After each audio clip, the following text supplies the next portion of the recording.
আসসালামু আলাইকুম। ওয়ালাইকুম আসসালাম। কিরে বাবা, তোর মন খারাপ কে? আম্মাজান, আপনার তসবিহ জপা যদি শেষ হয় আপনার সাথে একটু আলোচনা করা যাবে?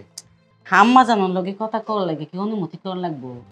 আম্মাজান একটা সমাধান করেন আম্মাজান, এইভাবে আর সম্ভব হইতেছে না। কি কবি ক?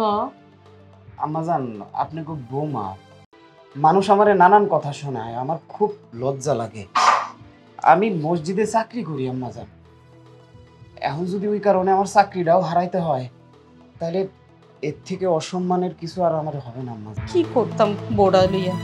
কতদিন ধরে বুঝাইতেছি, বৌমা তুমি এই ধরনের জামা কাপড় পরে রাস্তাঘাটে হাঁটাহাঁটি করো না। আমাদের তো একটা মান সম্মান আছে, এইসব কথা বুঝাইলে বৌমা আমার উপর রাগ্যে কথা কয়।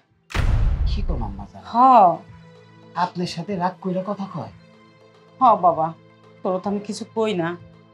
আপনার সাথে উচ্চ স্বরে কথা বলে এটা তো মহা অন্যায়, আমি এটা মাইনা নিব না।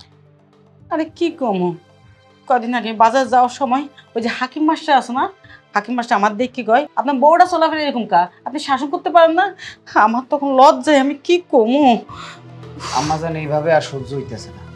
ঠিকই কেসে যা, মেয়েটা বেশি অতিরিক্ত করতেছে। আচ্ছা এখন কি করবি, নাকি ডিভোর্স দিয়ে দিবি? না আম্মাজান,